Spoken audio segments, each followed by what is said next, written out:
পশ্চিমবঙ্গের বিধানসভা ভোটে বড় ফ্যাক্টর সংখ্যালঘু তথা মুসলিম ভোট। শাসক বিরোধী সকলেই চায় এই মুসলিম ভোটকে বাগে আনতে। তবে রাজ্যের প্রধান বিরোধী দল বিজেপির কাছে এই মুসলিম ভোট কার্যত পথের কাঁটা। বিগত নির্বাচনের পরিসংখ্যান এবং রাজ্যের বিজেপি নেতারাও প্রকাশ্যে বলেন বিজেপিকে ভোট দেয় না মুসলিমরা। তাই 2026-এর বিধানসভা ভোটেও বিজেপির দাবি রাজ্যের হিন্দু ভোট।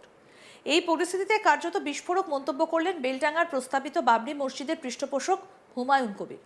আজ তাক বাংলাকে দেওয়া একান্ত সাক্ষাৎকারে তিনি জানিয়েছেন 100 জন মুসলিম ভোট দিতে গেলে 80টা মুসলমান জনতা উন্নয়ন পার্টিকে ভোট দেবে। এখানেই শেষ নয়, তার আরও দাবি 10% হিন্দু ভোটও পাবে তার নতুন দল জনতা উন্নয়ন পার্টি। প্রসঙ্গত বলি, ভোটের মুখে তৃণমূল থেকে বহিষ্কৃত ভরতপুরের বিধায়ক হুমায়ুন নিজের দল জনতা উন্নয়ন পার্টির ঘোষণা করেছেন। আসন্ন 2026-এর বিধানসভা ভোটে মুসলিম ভোট টানতে হুমায়ুনের জনতা উন্নয়ন পার্টি বড় ফ্যাক্টর বলে মনে করছে রাজনৈতিক মহল। হুমায়ুন কবির বলেন, রাজ্যের পুরো মুসলিম ভোট জনতা উন্নয়ন পার্টির চেয়ারম্যানের ওপর ভরসা রাখবেন। যদি প্রতি বুথে কেন্দ্রীয় বাহিনীর জওয়ানরা ঠিকমতো থাকেন তাহলে মুসলিমদের 90% ভোট কিন্তু জনতা উন্নয়ন পার্টির ঝুলিতেই চলে আসবে। হুমায়ুনের দাবি বাকি 10% ভোট হিন্দুরাও দেবেন রাজ্যে দুর্নীতিমুক্ত সরকার গড়ার লক্ষ্যে। তিনি আরও বলেন, জনতা উন্নয়ন পার্টির ব্রিগেড সমাবেশেও প্রচুর হিন্দু থাকবেন। কি বলছেন বাবরি মসজিদের পৃষ্ঠপোষক হুমায়ুন কবির, আসুন শোনাই। ধস নামার প্রশ্নই নাই। পুরোপুরি মুসলিম ভোট জনতা উন্নয়ন পার্টির চেয়ারম্যানের উপরে আস্থা রাখবে এবং 100টা মুসলিম যারা ভোট দিতে যাবে, কেন্দ্রীয় নিরাপত্তা বাহিনী যদি বুথে ঠিকমতো করে নিরাপত্তা সুরক্ষিত রাখে, মুসলিম জনতা উন্নয়ন পার্টির চেয়ারম্যানের নেতৃত্বে যারা যারা বাংলায় প্রার্থী হবে তারা 100টা মুসলমানের মধ্যে 80টা মুসলমান সরাসরি জনতা উন্নয়ন পার্টির পক্ষে প্রার্থীদের ভোট দেবে, আর 10% হিন্দু ভাইরাও ভোট দেবে জনতা উন্নয়ন পার্টির ন্যায় প্রতিষ্ঠা করার স্বার্থে, দুর্নীতিদের বিরোধিতা করার স্বার্থে। এমনকি যে 25,752 জন যে চাকরি চলে গেছে তারাও আগামী দিনে দেখতে পাবেন যে ব্রিগেডের ময়দানে তারা কোথায় থাকে। তারাও এই দুর্নীতিগ্রস্ত সরকারটাকে পরাস্ত করতে চায়। তাদের সঙ্গে যে মিথ্যাচার করা হয়েছে, তাদের ফ্যামিলিকে আজকে যে অসহায় অবস্থায় দিন যাপন করতে হচ্ছে, আগামী দিনে আমাদের 1 পয়েন্ট প্রোগ্রাম শুধু নির্ণায়ক শক্তি বলছেন কেন, এমনও হতে পারে যে আমরা একাই মেজরিটি নিয়ে বাংলার মানুষের কাছে চলে আসব। মেজরিটি নিয়ে সেদিন দেখতে পাবেন বাংলার মানুষ কত সুস্থভাবে বাংলার সরকারের কাছ থেকে পরিষেবা পাবে। এখানে কোনো জাতিভেদ থাকবে না, এখানে কোনো মন্দির করার প্রতিযোগিতা থাকবে না, এখানে কোনো মসজিদ করার প্রতিযোগিতা থাকবে না, এখানে কোনো কার্নিভালের করার প্রতিযোগিতা হবে না। এখানে সার্বিক বাংলার 11 কোটি মানুষের উন্নয়নের জন্য নবনির্বাচিত সরকার কাজ করবে। রাজ্যের মুখ্যমন্ত্রী মমতা ব্যানার্জির স্বপ্নের প্রকল্প লক্ষ্মীর ভান্ডার, বাংলার মা বোনদের জন্য চালু করা এই সামাজিক প্রকল্প 2024-এর লোকসভা ভোটে ভালো ডিভিডেন্ড দিয়েছিল তৃণমূল কংগ্রেসকে। 2021 সালে বিধানসভা ভোটের পর চালু হওয়া এই প্রকল্পে 2026-এর বিধানসভা ভোটের আগে টাকা বাড়াবেন মুখ্যমন্ত্রী, এই জল্পনা তুঙ্গে উঠেছে। এবার রাজ্যের এক নেতা ঘোষণা করলেন আগামী বিধানসভা ভোটের আগে লক্ষ্মীর ভান্ডার প্রকল্পের টাকা 1000 টাকা থেকে বাড়িয়ে 2000 টাকা করবেন মমতা ব্যানার্জি। কিন্তু ওই নেতার দাবি, তার দলকে যদি বাংলার মানুষ ক্ষমতায় আনেন তাহলে তারাই লক্ষ্মীর ভান্ডারের নাম বদলে প্রতি মাসে রাজ্যের সব মহিলাকে মাসে 3000 টাকা করে লক্ষ্মীর ভান্ডার দেবেন। এখানেই শেষ নয়, ওই নেতার দাবি আবাস যোজনায় 1,20,000 টাকার বদলে 2 লক্ষ টাকা করে দেবেন তিনি। ওই নেতা বলেন তৃণমূল মিথ্যাচার করে।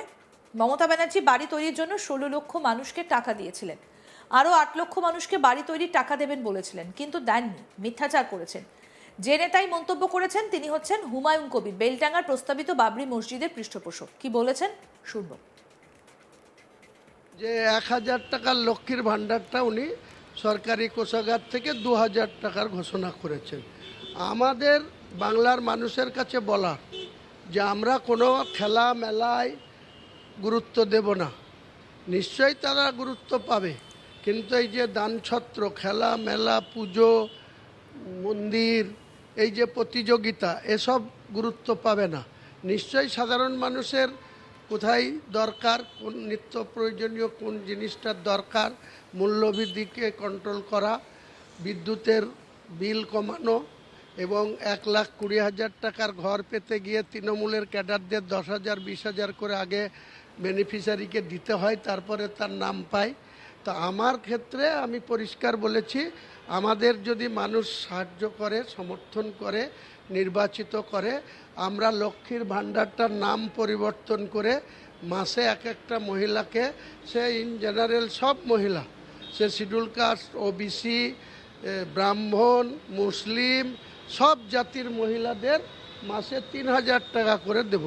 আর যে 1,20,000 টাকার ঘর দিচ্ছে, 16 লাখ লোককে দিয়েছে মমতা ব্যানার্জি বিগত বছরে, আবার 8 লক্ষকে দেওয়ার কথা ছিল, দিচ্ছে না, মিথ্যাচার। তো এটারও 2 লক্ষ টাকা করে আবাসনের প্রকল্পের টাকা দেয়া হবে। মানুষ আমাদের সমর্থন করুক, আমাদের উপরে একবার সুযোগ দিক মানুষ, আমরা মানুষকে করে দেখাবো। এদের মতো মিথ্যাচার করব না। মাদ্রাসা নিয়ে মিথ্যাচার, চাকরি বিক্রি করে 25,700 লোকের, আনএডেড মাদ্রাসা ঝুলিয়ে রেখেছে 338 আর 235। এইসব দিনের পর দিন যে মিথ্যাচার বাংলার মানুষকে নিয়ে মমতা ব্যানার্জি করছে, এর যোগ্য জবাব বাংলার মানুষ আগামী নির্বাচনে দিবে। আর আমাদেরকে যদি বাংলার মানুষ একবার সুযোগ দেয়, তাহলে আমরা ওই প্রকল্পে মহিলাদের জন্য মাসে 3,000, আর বাড়ি তৈরি করার জন্য প্রত্যেকটা যাদের বাড়ির দরকার, যাদের ছাদ নেই, আবাসন নেই, কুড়ে ঘরে বাস করছে, টালির চালায় বাস করছে, তাদের ছাদ করে দেওয়ার জন্য 2 লক্ষ টাকা করে আবাসনেরও টাকা দেওয়া হবে। পশ্চিমবঙ্গে বিধানসভা ভোট বড় ফ্যাক্টর, সংখ্যালঘু তথা মুসলিম ভোট। শাসক বিরোধী সকলেই চায় এই মুসলিম ভোটকে বাগে আনতে। তবে রাজ্যের প্রধান বিরোধী দল বিজেপির কাছে এই মুসলিম ভোট কার্যত পথের কাঁটা। বিগত নির্বাচনের পরিসংখ্যান এবং রাজ্যের বিজেপি নেতারাও প্রকাশ্যে বলছেন, বিজেপিকে ভোট দেয় না মুসলিমরা। তাই 2026-এর বিধানসভা ভোটেও বিজেপির বাজি রাজ্যের হিন্দু ভোট। এই পরিস্থিতিতে কার্যত বিস্ফোরক মন্তব্য করেছেন বেলডাঙ্গার প্রস্তাবিত বাবরি মসজিদের পৃষ্ঠপোষক হুমায়ুন কবির। আজ তাক বাংলাকে দেওয়া একান্ত সাক্ষাৎকারে তিনি বলছেন, 100 জন মুসলিম ভোট দিতে গেলে 80টা মুসলমান জনতা উন্নয়ন পার্টিকে ভোট দেবে।